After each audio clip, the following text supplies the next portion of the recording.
the RMS Titanic is the most famous shipwreck in history. A tragedy that has captivated imaginations for more than a century. But what if the ship that sank in 1912 wasn't the Titanic at all?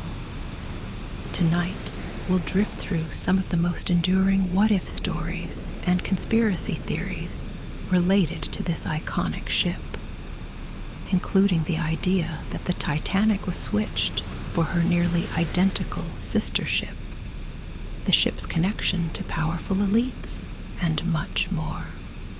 Let's take a trip to a moonless night in spring, 1912. The North Atlantic was silent except for the steady churn of engines. The gentle glow of lights flickered in the first-class dining room, and a steward hesitates as though he knows something's coming. Somewhere deep in the hull, rivets will strain against icy waters. And tonight, we're exploring the enduring stories surrounding the sinking of this ship. Welcome to Nightfall Sleep Radio. Thank you for being here tonight. If you enjoy late-night mysteries, please consider subscribing and drop a note to let us know where you're listening from. To start unraveling the secret stories of the Titanic, we have to go back to the beginning, to the ship's maiden voyage. The first enduring mystery involves a swapping of the ships. Some believe it wasn't really the Titanic that sunk at all. Rather, it was her sister ship, the smaller but equally luxurious Olympic. Let's begin our first story on the morning of April 10th, 1912. We're standing on the docks of Southampton, England. The air is cool and heavy with salt. A thin morning fog curls between the funnels of a massive ship parked at the dock, and somewhere in the distance, a gull cries out, sharp and lonely, before vanishing into the gray sky. This beautiful vessel, the massive ship Titanic, towers over everything. She's a floating city made of steel and ambition. Her black hull stretches nearly 900 feet, so long that she seems to bend the horizon. Above the hull, the white-painted superstructure gleams with 4 massive funnels, only 3 of which will ever belch smoke. The 4th was built only for symmetry, and perhaps for show. The harbor is alive with activity. Crates clatter as they're loaded up the ramps. The creak of thick ropes mixes with the low moan of a foghorn. Passengers stand at the railings in tailored coats and feathered hats, gazing down at the crowd below. The scent of coal smoke laces the air, carried from the tenders that ferried people aboard. And somewhere in the distance, a ship's bell chimes the hour. The Titanic is about to begin her voyage, bound for New York. The newspapers called her unsinkable, and the White Star Line called her the crown jewel of their fleet. And yet, some would later whisper that they knew this voyage was doomed from the start. And maybe, just maybe, this journey was never meant to succeed. It sounds like a strange idea. Why would anyone plan the demise of the most celebrated ship of the age? But when tragedy struck just 4 nights later, several theories began to surface, and they've never truly gone away. To understand why they took hold, we have to take a step into the mist and travel to the city where the Titanic was born. Before we set out to sea on the Titanic, let's take a trip to Belfast. In the early 1900s, the White Star Line had a problem. Some would say a very big problem. Their great rival, the Cunard Line, had just launched the Lusitania and the Mauretania, sleek greyhounds of the Atlantic that shattered speed records. White Star knew they couldn't win the race for speed, So they set their sights on something different: size, luxury, and prestige. Enter the Olympic-class liners. 3 ships so vast and opulent that crossing the Atlantic would feel less like a voyage and more like staying in a grand hotel. The first would be the Olympic. The second, her slightly larger sister, the Titanic. The third, still on the drawing board, would be the Britannic. It was an age of Edwardian optimism when progress felt unstoppable. This was the era of electric lights, automobiles, and steel-framed skyscrapers. People believed they could bend nature to their will, and the Olympic-class ships embodied that confidence. Harland and Wolff's shipyards in Belfast became a cathedral of industry. Hundreds of workers swarmed over the colossal hulls, hammering rivets, hoisting steel plates into place, threading miles of copper wiring through their skeletons. The air smelled of hot metal and wet timber. The clang of hammers echoed across the Lagan River. And inside, no expense was spared. First-class passengers would stroll through French-style cafes, relax in smoking rooms paneled with rich wood, and dine beneath crystal chandeliers. Second-class cabins rivaled the first-class quarters on many other ships. Even third-class passengers, often immigrants bound for America, enjoyed private cabins and meals served in dining saloons. The White Star Line's gamble was clear. If they couldn't be the fastest, they would be the most luxurious. But prestige has a cost. Deadlines loomed, budgets tightened. And when the Olympic, the first of the 3, suffered a costly collision in 1911, the clock began to tick louder. Some say that's where the cracks, both literal and figurative, began to appear. The Olympic, Titanic's first sister ship, had her own troubled date with destiny. On September 20th, 1911, the Olympic was cruising in the Solent near the Isle of Wight when tragedy struck. Quite literally, a sudden turn brought her too close to the Royal Navy cruiser HMS Hawke. Ramming starboard, Hawke tore into Olympic's hull, flooding compartments and buckling steel. Remarkably, the ship stayed afloat and limped back for repairs. This collision was much more than just headline news around the world. It cost the White Star Line dearly, both financially and logistically, because it pulled resources from Titanic's final fitting. In order to repair the Olympic, workers tore away at boilers, rivets, and hull plates to patch the smaller ship, which delayed Titanic's launch. When the Titanic later sunk, some wondered whether it was related to the Olympic accident and the many repairs required after she was struck. Decades later, a well-known author ignited one of the most enduring conspiracies on the high seas. What if the Olympic had been too badly damaged to survive a trip across the Atlantic? And what if, in order to save money and collect on insurance, White Star had secretly swapped her with Titanic and then sank the older, impaired ship on that fateful journey? It was a wild idea, but also compelling.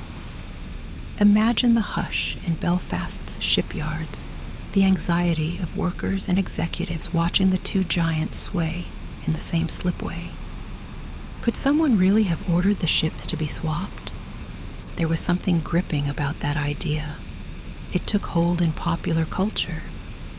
And even many decades later, it crept into forums and books and late-night podcasts. In our current time, every few years, social media revives the theory with grainy photographs and midnight conjecture. But could it be true? We stand at the first major conspiracy birthed by Titanic's sinking. However, when Robert Ballard's dive team first explored the Titanic wreckage, they discovered irrefutable physical evidence. They found the ship's propeller, and it bears the number 401, which matched Titanic's records. A propeller stamp bearing a yard number couldn't be changed at sea, and it was much too large to be swapped. The discovery of the propeller cemented without doubt that she is the true Titanic. Further, the Olympia continued in service until 1935 with her original propeller, long after the Titanic sank.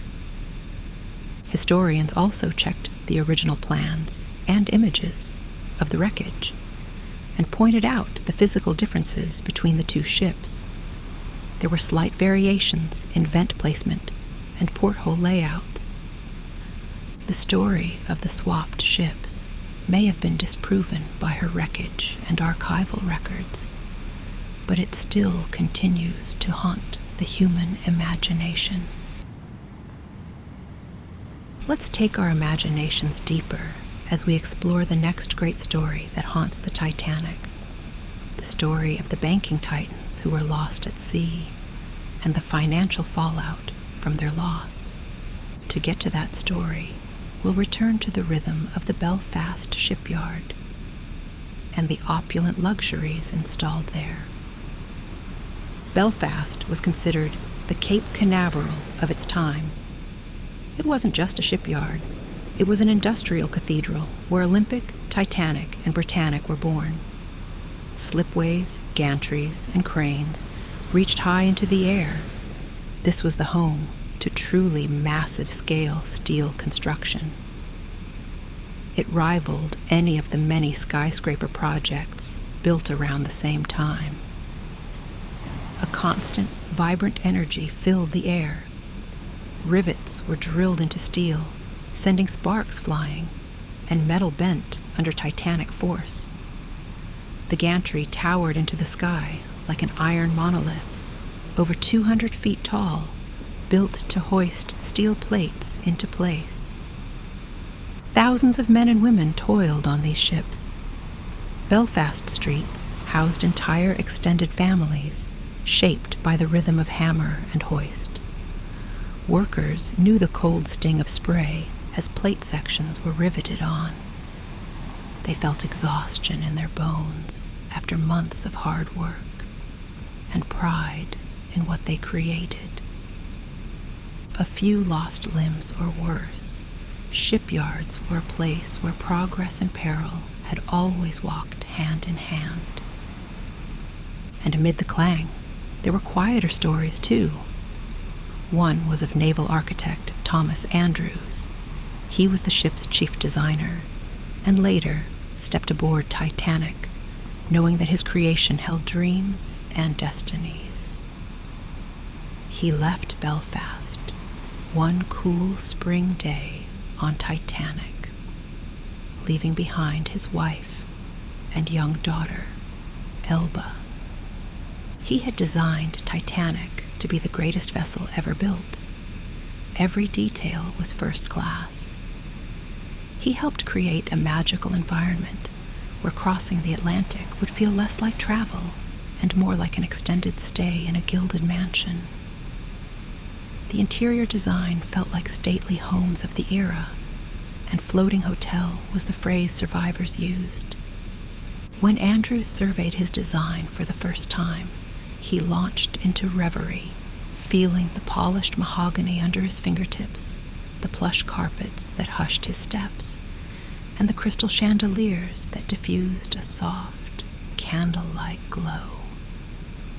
He inspected the grand staircase, which curved through 7 decks and was crowned with a glass dome that draped morning sunlight down onto bronze figures of honor and glory crowning time. Polished brass cabin buttons were placed to summon stewards, and central heating warmed each room gently. Was it any wonder some of the most wealthy families of the day booked fares on this maiden journey? Nothing so opulent had ever been seen on the open sea. As Andrews walked the full length of the first-class area, he took note of the pools that sloshed quietly and gym equipment that gleamed in white-paneled hallways, and the Turkish baths lined with intricate mosaics designed to inspire tranquility. As the crew prepared to greet their first guests, Andrews took a stroll down the deck, where afternoon light fell softly upon the rattan chairs and wicker tables of the Café Parisien. The scent of freshly baked bread in the galley drifted upward, creating a mouth-watering aroma in the lounge. White-shirted waiters stood ready to offer afternoon tea. They arranged plush settees beneath ornate Louis XV gilding. Soon, the world's elite would fill this space. Conversations would swell quietly in polite tones, and newspapers would rustle, while the ship's hum tethered everything to motion, just barely perceptible. In cabin parlors, families would soon cluster in plush seating across Turkish-patterned rugs. Children would drift in and out of living spaces with prankish whispers. And across from them, their elders would write letters home on mahogany desks beneath pink silk curtains. In the smoking room, men would settle into leather club chairs, drinks in hand, as low talk met the gentle sound of the ocean outside. This was travel elevated to poetry, a world spun from comfort and elegance. Contact with the sea was near enough to be seen, but felt far away and safe from these luxurious spaces. And here lies the next major mystery to surround the Titanic. Some of those passengers never should have been there. Imagine a grand man in a softly upholstered armchair, inhaling the scent of sulfur from his Aix-les-Bains spa. That man is J.P. Morgan, titan of American finance, part owner of the White Star Line, and initially slated to sail aboard the Titanic. However, at the last minute, he canceled his ticket. Some say it was due to illness, but others whispered he knew a secret. Boardroom rumors swirled in the corridors of power. At the time of the Titanic's maiden voyage, a central bank debate was raging in Washington, D.C. For years, the rich and powerful had been debating the formation of a Federal Reserve. It was a long-standing discussion that had the potential to change the world's banking system. And somehow, the Titanic found itself at the center of an enduring story connected to the world's banks. Among the elite who were invited to take the voyage were John Jacob Astor IV, Isidor Straus, and Benjamin Guggenheim, 3 names synonymous with old wealth and power. And also, the lore suggests, opposed to Morgan's dream of centralized financial control. And on that icy April night, when the Titanic succumbed to the sea, all 3 men perished. Speculation and whispers spread like wildfire. Could Morgan, or even someone beyond him, have orchestrated the tragedy to remove these rivals? It was a theory that spiraled into fringe corners of history, kept alive due to the eeriness of the loss and fascination with power and wealth. Over the years, many have sifted through that fog. Although it is true Morgan canceled his ticket, and he was a proponent for the Federal Reserve, there was no credible evidence that Astor or Guggenheim opposed it. And in fact, Strauss actually supported it. He would have likely thrown his hat in with its founding had he lived. But of course, we will never know. It is surely curious to think about Morgan canceled, and several very wealthy men died. The Fed was founded not long after. Yet the logical threads unravel as we begin to tug them. Opposition to banking policy isn't clearly documented for any of the men. There was no compelling evidence either way. They may or may not have ultimately supported the rise of the Fed. Added to that, engineering a mid-Atlantic disaster with an iceberg would take near supernatural precision. What about the hundreds of other lives lost that night? Even if you could sink the ship, would it be worth it? And could White Star afford to lose the crown jewel of their line? These unanswerable questions are echoes. The canceled reservation, the powerful bank wars, the fallout's impact on White Star, and they continue to linger in the collective imagination.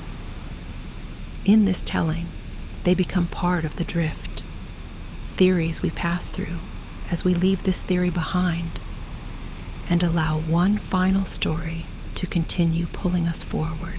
Could the supernatural have played a part in Titanic's sinking? On board the ship, legend says, was William Thomas Stead, a journalist known for occult fascination. He'd penned many stories long before, tales of doomed voyages that eerily mirrored Titanic's fate. Some claimed he foresaw his own death through these fictional parallels. Whether fate or fancy, these stories became the basis of a theory that Titanic carried a curse. It was said the ship carried the number 390904, which, when reflected, spelled no pope. Some claimed the number was chosen due to sectarian tensions in Belfast, suggesting anti-Catholic sentiment from the shipyard might have brought divine retribution aboard. Then there was the story of the Titanic's band. As the ship slipped beneath the waves, the story goes, they continued to play on. But was the final tune, "Nearer, my God, to Thee"? Some survivors say yes. Others insist it was a lighter song called Autumn. Stories of the band's music have floated into legend. Was the band really playing, or was it a ghostly sound only some could hear? These final stories aren't built on court transcripts or technical faults. They are myth, poetry, and something that touches the mind deeper than logic. They are the lullaby of superstition, giving texture to a story otherwise dominated by engineering and human failures. Let's quiet these tales and glide back toward the main current. The what-ifs we began to explore, with mistaken identities and powerful men. Let's explore that majestic space where lives, coincidences, and history collided with an iceberg. Life aboard the Titanic was a tapestry of intersecting lives, strangers, families, workers, and dreamers, all bound together by the same floating palace. Some were there by design, others almost by accident. In first class, you might have come across Margaret Molly Brown, an American socialite and philanthropist, walking briskly along the promenade, her hat pinned neatly against the sea breeze. She wasn't even supposed to be on Titanic. Her plans changed at the last minute when she decided to return to the United States early. That choice would place her in history as the unsinkable Molly Brown, a name she earned in lifeboat number 6 as she urged the crew to row back for survivors. Elsewhere, in a more modest cabin, Milvina Dean, just 9 weeks old, sailed with her parents and brother, emigrating from England to Kansas. They had booked passage on another ship, but a coal strike forced White Star to transfer them to Titanic. Milvina would become the last living survivor, passing away in 2009 at the age of 97. And then there was Violet Jessup, a stewardess and nurse who had served aboard the Olympic during its collision with HMS Hawke. She would survive the Titanic and later work aboard the Britannic during World War I, and she survived its sinking as well. To live through all 3 Olympic-class disasters might seem improbable, but there she was, moving briskly through the passageways, making beds, and serving tea. A truly remarkable lady with powerfully good fortune. And also, there were the quieter stories. A second-class schoolteacher heading to a new post in America, and Swedish farmhands traveling together to join relatives in the Midwest. There were the Italian waiters who moved between the third-class dining saloons with trays of crystal glasses. The ship itself created a rhythm for them all. Mornings with the sea air on the open decks, afternoons of tea or reading in sunlit lounges, evenings when the band's music drifted from the grand staircase, mingling with the soft thrum of the engines. What makes these stories linger in our imagination is the way chance plays its hand. A missed train or a canceled ticket. A friend's suggestion to take a last-minute trip. Choices made in simple moments, the kind you forget as soon as they happen, that would later determine whether a name would be carved into a memorial plaque or survive to tell its tale. It is easy to think of the Titanic as a single story, a straight line from Southampton to disaster. But it was never that simple. It was hundreds of stories, overlapping in a brief, glittering crossing before the night of April 14th, when everything changed. And so we move forward, hour by hour, toward the iceberg's silent approach, not with drama or urgency, but with the slow inevitability of a chapter already written, waiting for its turn to be read aloud by the sea. It was a calm and moonless night in the North Atlantic. The air was unusually still. The sea was so flat it was said to look like polished glass, reflecting the stars in a way that blurred the horizon between the sky and water.